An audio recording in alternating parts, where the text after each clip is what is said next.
اس کو ہندو بولتے ہیں، اس کو مسلمان بولتے ہیں، لیکن سب میں یہ جوت ہے. اگر آپ محنت کر کے اپنے آپ کو اندر سے پہچانے تو آپ کا روح آپ کو بتاوے کہ دین دنیا کا مالک کون ہے.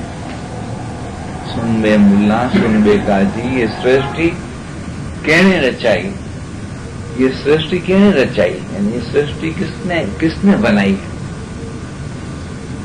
اسرے ماٹی ماں تھی ساری دنیا نے پائی، اس میں کون ہندو نے کون مسلمان.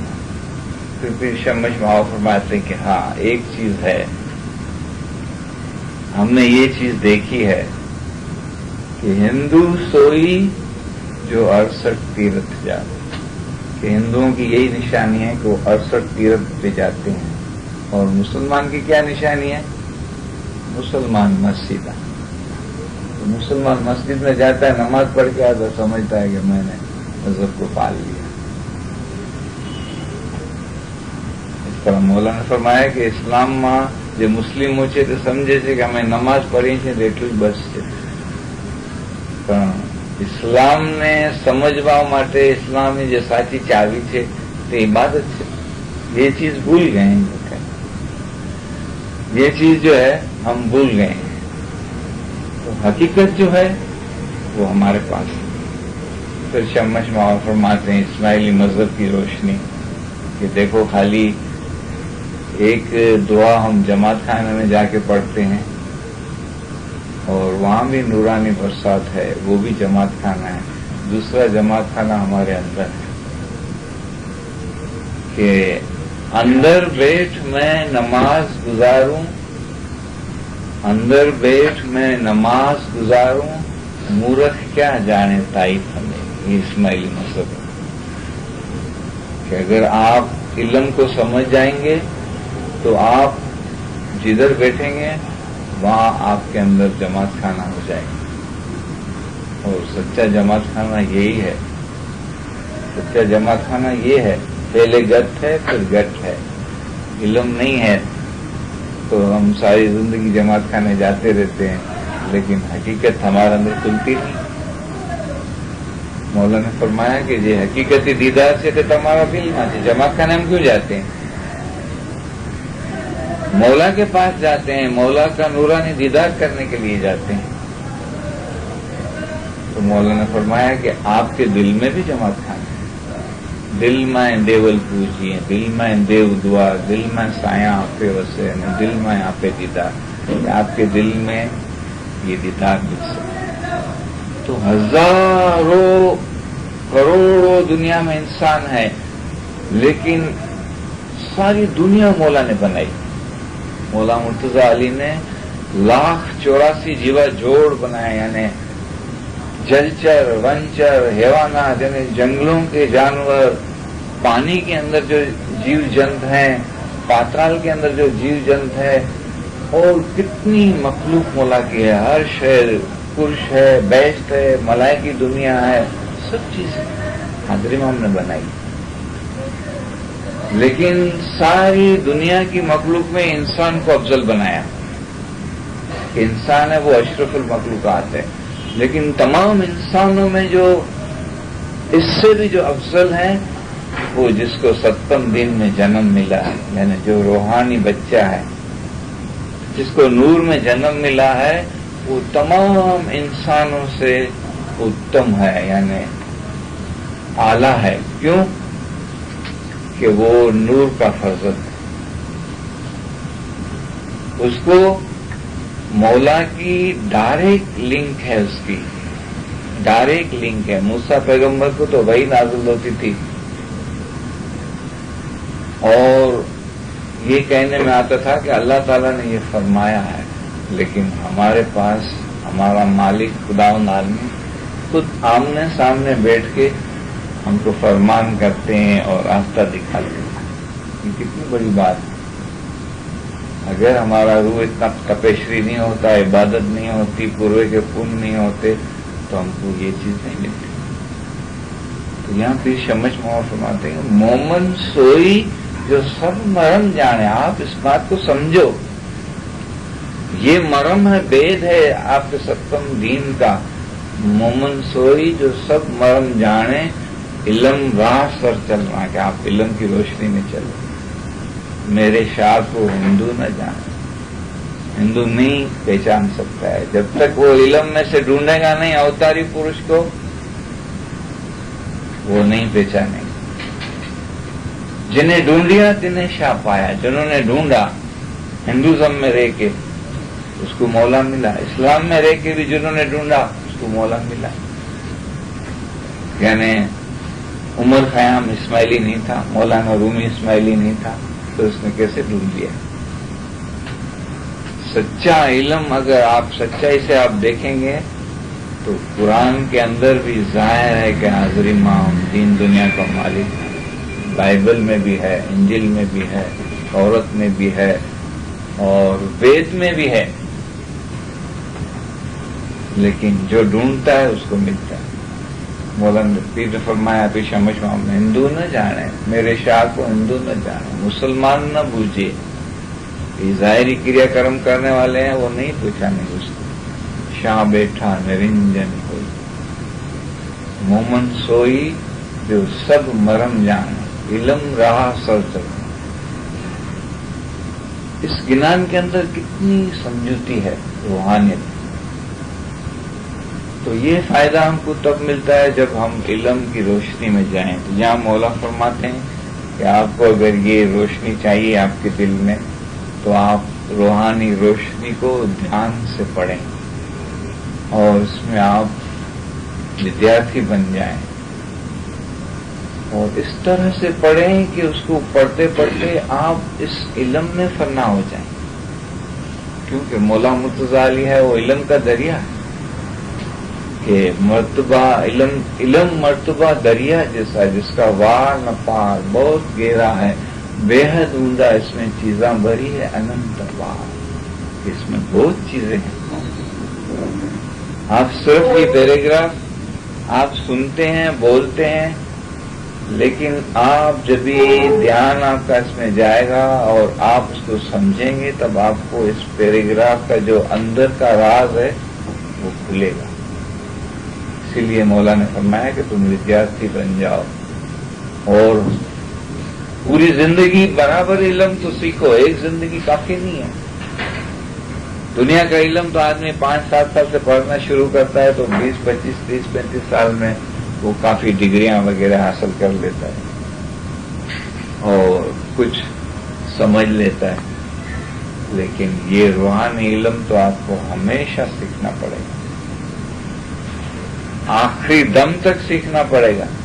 کہ جب تک زندہ ہے تب تک آپ کو سیکھنا پڑے گا. جب آپ سیکھیں گے تب آپ کو روحانیت کے حساب سے ہوشیار، عقلوان، علمی اور ہمتوان بنیں گے. جس طرح پیر شمش ماں باپ جو علم دیتے ہیں وہ اتنے ہوشیار ہیں، اتنے عقل مند ہیں، اتنے علمی ہے اور اتنے ہمتوان ہیں کہ وہ ہر چیز آپ کو اپنے علم سے سنا سکتے ہیں. پھر شمش مواب کا گنان میں آپ کو اور بولوں کہ ایک شبد میں کتنی اپنی روح کی طاقت سے روحانیت بولی. ایک شبد سنو میرے بھائی، بولو میں اپنے آتما سے آپ کو ایک راز کی بات بتاتا ہوں. میں آوی سگڑ پنتھ ماں، کہ اس مذہب میں میرے کو دین میں جنم ملا ہے، اس کی خوشی کتنی ہونی چاہیے. بہشت ملے نا، اس سے بھی 56 دھرم میں جنم ملے وہ زیادہ بہتر ہے بہشت سے بھی.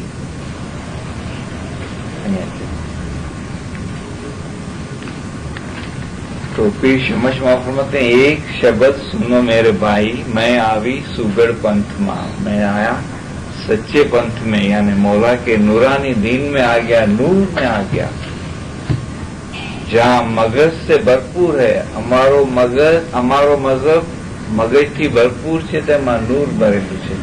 ہم کو کیوں اس میں ہمارے کو کیوں یہ روشنی نہیں ملتی ہے، کیوں نظر نہیں آتا ہے؟ اس کی ایک ہی وجہ ہے کہ علم کی کمزوری ہے. آپ دیکھو اس فرمان کو کہ پہلی چیز مولا نے فرمائی کہ آپ کا ایمان پاک ہونا چاہیے. کیسے پاک ہونا چاہیے؟ تمہاری روح عقل اور عشق، تمہاری روح عقل اور عشق، یعنی روحانی عقل اور روحانی عشق آپ کے اندر ہے، ایسا نہیں ہے کہ باہر کا آئے گا، آپ کے اندر ہی ہے۔ سدگور کہہ رہے عشق تو واڑی مانا نہیں پجے، عشق ہاٹے نہ ویچے، عشق تو ہیڑا ماتی نپجے تینو ہیڑو کوڑی کوڑی کھائے، کہ یہ عشق بازار سے نہیں ملتا ہے، کسی دکان سے نہیں ملتا ہے، کسی باغیچے میں پیدا نہیں ہوتا ہے، یہ تو تمہارے دل کے اندر ہے، مگر تم کو پتا نہیں ہے۔ ایسا حقیقی خزانہ تم نے جسمانی دنیا کے اوپر تمہارا سارا عشق بٹ گیا ہے، پھیل گیا ہے۔ ساری موڑی جو ہے تم نے دنیاوی چیزوں پہ، یعنی اپنے بدن پہ، جسم پہ، دنیا کی چیزوں پہ لگا دی ہے۔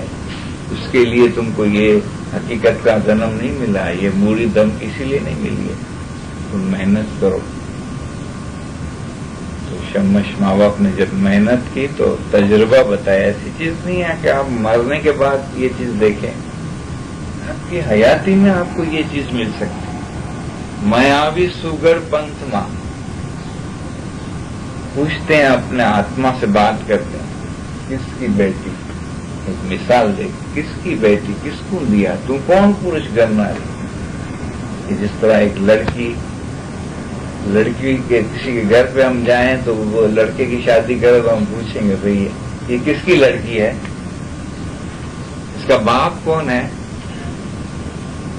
اس کی ماں کون ہے، اس کے ساورے کون ہے، اس کا دھنی کون ہے، کس کی بیٹی، کس کو دیا، کس کی بیٹی کہاں دی ہے، اس کو کون سے خاندان میں دی ہے، اور اس کا کون گھر والا ہے، اس کا گھر والا کون ہے۔ یہ روح کی نورانی بات سناتے ہیں، ایک مثال دے کے، کس کی بیٹی، کس کو دیا، تو کون پرش کرنا ہے۔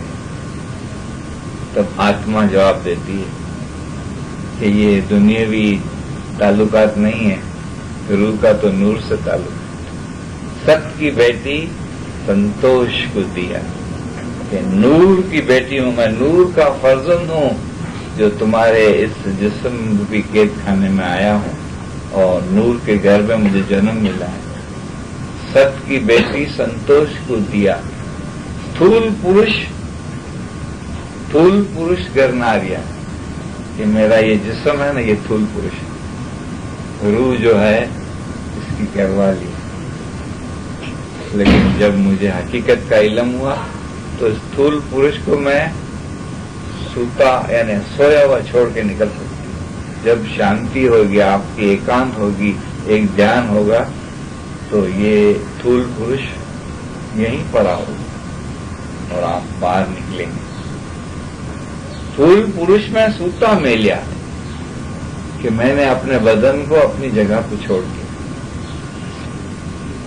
تھول پورش میں سوتا میں لیا، بالک میں لیا جھولنتا، دودھ کرنتا میں چولہے میں لیا، میں آوی شرن تمہاری، کہ بالک اور دودھ یہ جو ظاہری دنیاوی باتیں ہیں، اس طرح ماں کا بچے میں پیار ہوتا ہے تو اس کے کھانے کا، اس کے دودھ کا، وہ سوتی ہوتی ہے نا تو بھی اس کو خیال ہوتی ہے کہ اس کے لیے دودھ میں نے رکھا نہیں رکھا، اٹھے گا اس کو دودھ پلانا پڑے گا، ایسے خیال۔ سوتے سوتے بھی بچے کو جو ہے جھولا دیتی ہے، اس کے خیال میں یہی ہے، سوتے سوتے بھی جھولا دیتی ہے، سوتے سوتے بھی بچے کیا سوچتی ہے، سوتے سوتے سب بچہ اسکول میں گیا، اب یہ پڑھے گا، یہ بڑا ہوئے گا، پھر یہ بنے گا، پھر یہ بنے گا، پھر یہ بنے گا۔